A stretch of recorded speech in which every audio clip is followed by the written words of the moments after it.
migrated to Narooma.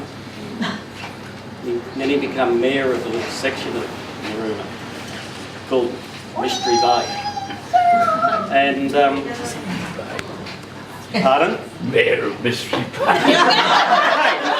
It sounds good.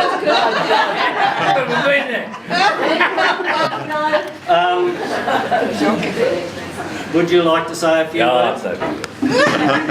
Very sure. I haven't got it yet. I haven't got. That was the most wonderful. That was the most wonderful talk you give. It was marvellous. It's lovely to hear people coming from Ireland with that lovely accent and so warm. Now, Phil and Edith, first of all, I want to wish you all the very best. You've been a wonderful couple in this area. You've come here, probably about 10 years ago. About 10 years ago. Just after I came, I've been here 11 years and Phil sort of really followed me down. He's the most wonderful real estate agent. Phil is a, no, I mean this. He's a he's a lot of real estate agents. Sometimes are a bit dodgy, but no. Phil is the best, and Donna's the best, and June's the best. And Enid is she's got talents that you wouldn't believe. She's got the most beautiful voice. She's in the Montague choristers here, and she's the most wonderful community supporter. And she's just great. Now, I met Phil years ago, in 1972, and I was managing property in the Upper Murray called Rippling Water Station. And that was the only thing rippling about it was the name. Nothing else, except the grass. And I was a member of the local Apex Club, and Phil, he's a great debater. There's a lot of talk. He's a man. He's better than average. He's better than average. Phil is better than average. He researches things. He understands things, and he gives of himself, which is really Phil. I can't. He really does. He's down. He has got a bit of sickness now, but he still does what he can. He still does what he can in any way at all. And Enid is always there, and if we need a bit of a hand with the barbecue at the Lions Club, and Phil can't make it, Enid's there. And that's really, we do appreciate that, Enid, because we're always a little bit handy. Now, Phil's a very good shot. A very, very good shot.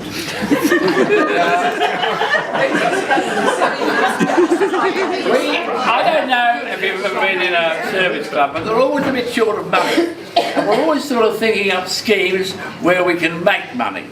And one of the ideas, I don't know whose idea, it might have been Viner's idea, that we'd have this rabbit shoot. So all right, so we'd have the rabbit shoot, and on Rippling Water Station, we did have a lot of rabbits. There was an awful lot of rabbits.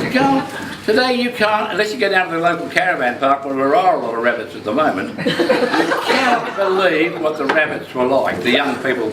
You literally went over the top of a hill like that, and all of the country down below was moving with rabbits. So I'm not just exaggerating, that's how they were. They were so bad. Rippling. They were really rippling. So we decided, so I said, all right. So Mary said, well, how about we have dinner in the shearing shed?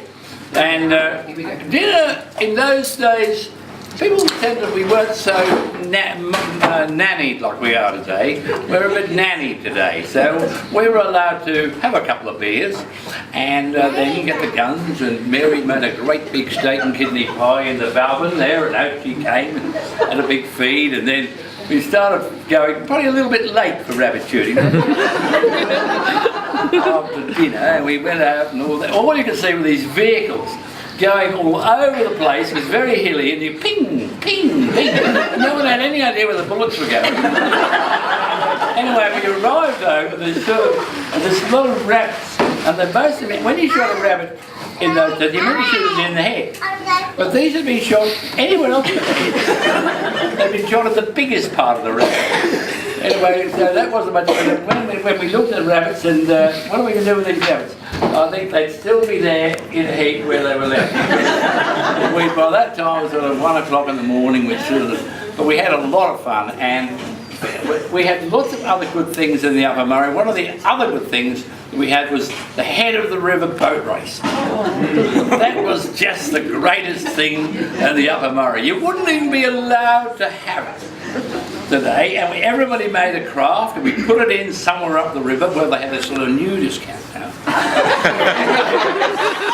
In fact, Mary went down with our daughter one day because he thought it would be a sort of a day out for everybody, and she arrived there. There was met at the gate with a naked man sort of walking. Oh God!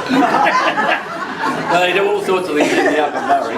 We used to put the boats in there, and then we'd sort of sail them down. No life jackets. There was nothing like that, and it was treacherous, wasn't it, Phil? It was It was absolutely so bad. And I made this one. I don't. Did you ever go in it, Phil? Not the others, no. In the race, did you? Yeah, in the race. But he wouldn't go on yours. Oh, no. I had this big long one that was made out of some PVC pipe, and I had 4 people on it. Anyway, the greatest trophy in the race was the Gazunder Trophy. It was one of those little labs that went under the bed, the Gazunder Trophy. That was it. Anyway, but you had to come in 5th to get the trophy. So that moment you had to get down to the end of the race and sort of line over the river and all these rotten eggs and dead cows and everything was and then we sort of jockeyed for position to not go over the river. So the river was going fairly hard, so you had to paddle upstream. Anyway, there was this, we were handing our boat and we thought we were going to get in, but next minute this bloke sort of pulled this dead fox out of me, sort of swished it around like this, and it came over to it and it caught my main oarsman right across the shoulder and it sort of exploded. No idea what it was like. It was and that was one, and we had the other thing was this, what was that race now? The Upper Murray Derby? Yes, what was it? The horse race. And it was down near the river, and everyone, you know, it was no rules, flat out. And then right up the showground, there was 2 trees, and you couldn't see the horses coming, and they're coming. So the next minute, all of a sudden they come up this rise and happened to no one killed. They just rise up out of the ground. But we did have lots of fun. We don't have, I don't know why people have fun now. Well, we have our HLS rules now. Anyway, Phil, I'm sure that you and Edith have put a great deal into this district. You'll put a great deal more. Donna and Ben. Ben's got great potential as a tennis player and as a golfer. He has a great potential. He's a fine young man. I've been very proud of him. I'm very proud of you. Yeah. Anyway, well done, Phil and Edith. That's my Thank you.